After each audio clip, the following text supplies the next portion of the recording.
We've been talking a lot in recent months about a proposed CO2 pipeline cutting through parts of the state of Illinois coming from out of state and looking to pipe that right into the ground in Illinois, captured condensed CO2.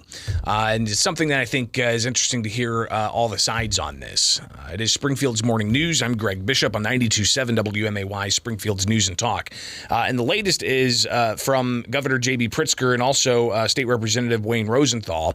Both were down in Litchfield yesterday for an unrelated event, but you've got the issue of the CO2 pipelines very much front and center. The governor didn't talk about it yesterday during Q&A. He talked about it last week, and we'll hear that. But yesterday down in Litchfield, I was able to connect with State Representative Wayne Rosenthal, who shared his thoughts on what's going on with the CO2 pipeline discussion. Here's State Representative Rosenthal. The carbon sequestration and the CO2 pipeline, the stakeholders couldn't come together.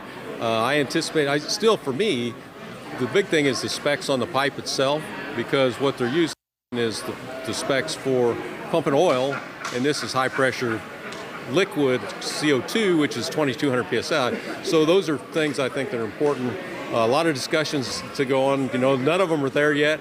So we'll see what the stakeholders come up with and how we go. So, again, that's State Representative Wayne Rosenthal discussing this. Governor J.B. Pritzker last week at an unrelated news event, he also shared his thoughts about keeping a close eye on what's going on with this CO2 pipeline conversation, because it's not just one proposed pipeline that the Illinois Commerce Commission is reviewing with feedback from the public, from farmers, from those who may live nearby, but also hearing from, business groups like the Manufacturers Association and, statewide agricultural associations, saying that this will help create jobs, and even the Chamber of Commerce siding with this, saying that it will create jobs and economic activity.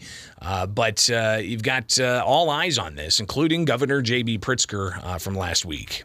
I am watching and listening on the subject of is there danger that really exists for the communities under which these pipelines will run? And so I'm listening to all of the discussion about it. No decision's been made by the ICC. I know the legislature might take action if it doesn't like what the ICC does. But, as far as I'm concerned, it is something we need to watch closely. Those farm communities and people who are engaged in this, this would be a big change for them. And I'm concerned that it will raise the prospect of safety challenges and raise the prospects, as we've seen in other states, that if there is some sort of leak, that this could be a problem for all of Illinois. So, again, you've got the governor sounding off on his thoughts, saying that this could lead to some serious concerns with people from all across the state of Illinois in their worries of what this means for their property, what it means for their health, and so on. So that was Governor Pritzker last week. Again, yesterday I talked with Wayne Rosenthal briefly down in Litchfield, and he continued to share some of his concerns about the CO2 pipeline situation and the dynamic involved here. As I mentioned, there's a lot of groups that are in favor of the pipeline from Navigator. You've also got a separate pipeline being proposed from Wolf ADM, and those, of course, are some plans that are being proposed to the Commerce Commission, and they got to go through all the discovery and have public comments. So you've got business groups supporting those, while local groups not too happy about this. There seems to be a convergence of those who are concerned about environmental issues, but also those who are concerned about property rights. Again, here's Wayne Rosenthal. No, like I say, the big thing for me is the CO2 pipelines, because I know the Farm Bureau and the corn growers nationally and statewide are either neutral or support it, but all the local farm bureaus and all the local farmers are adamantly opposed, and for good reasons, so because it's going to be in their backyard, and and the big thing is we need to make sure we can secure the safety of them. So again, that's State Representative Wayne Rosenthal in a brief conversation I had with him yesterday. And obviously, that's something we'll hear a lot more about. Will the legislature take action on that in some way? That's not clear. But Rosenthal also talked about some of the expectations for veto session, which, believe it or not, you've got fall veto session getting ready to begin in just a handful of weeks in late October. So it's a 6-day session. They've got 6 days in late October, and then I think they take a week off and they come back like that second week of November for 3 days. So 3 days in October, 3 days in November, 6 days total, fall veto session. Are there going to be vetoes dealt with, or are they just going to rewrite stuff? So stay tuned. We'll talk a little bit more about what's coming up with veto session, and also some other energy stuff, because a lot of veto session could deal with lifting the nuclear moratorium, dealing with the high transmission lines that Ameren wants to make sure that they control. So we'll get to all of that and more coming up here next on WMA1. So we heard a little bit about some of the concerns of proposed CO2 pipelines from both Governor J.B. Pritzker and State Representative Wayne Rosenthal, but we've been hearing concerns about it from others all across the state who might be impacted by this. We've also heard a little bit from the proponents who want to see these things move forward because of, hey, it's good for the environment to capture CO2 from ethanol plants and then pump it into the ground, and still there's unanswered questions about the future use of that. Could it be used for other energy purposes? Regardless, energy is expected to be a big focus during fall veto session of the Illinois State Legislature. And they come in for 6 days total, 3 in late October and then 3 in early November. What all are they going to be able to get done? What's fascinating is they do have some vetoes to deal with, but are they going to actually take those vetoes up, or are they just going to rewrite legislation to fit into what Governor J.B. Pritzker would approve? I talked with State Representative Wayne Rosenthal yesterday down in Litchfield at an unrelated event, and he shared his thoughts on what's going on with veto session.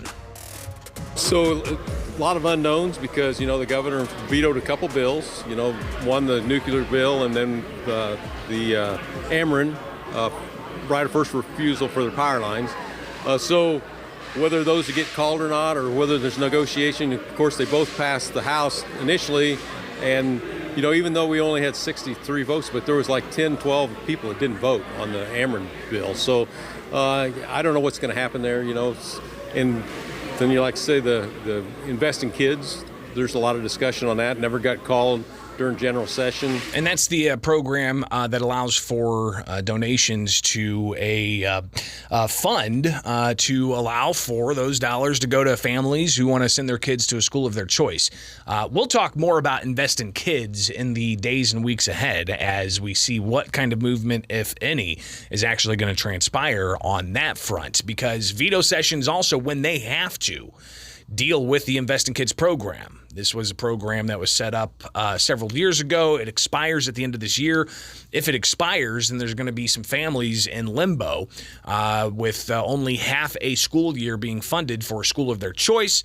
Governor Pritzker has said that he supports the idea, but he wants to possibly modify it, so we'll see if lawmakers can actually squeeze that in to the overall conversation about energy during veto session.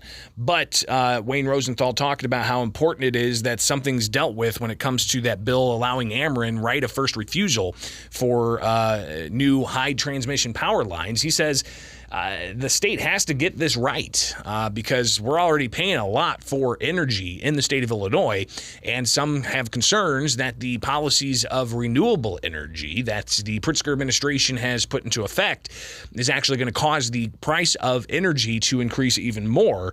So here's Wayne Rosenthal with some of those concerns. Well, I think it's very important. And one thing is, we need to make sure that we have a source of electricity, as more electric vehicles come online and the recharging goes on. I don't think people are going to be looking forward to turning their air conditioners off, especially after last week. You got to choose between powering your vehicle and powering your air conditioning. So, whether solar panels and wind can generate enough electricity to continue to meet all of our needs is yet to be seen. So I think that's a big discussion still. Yeah, big discussion, no question, and something that is going to dominate a lot of fall veto session.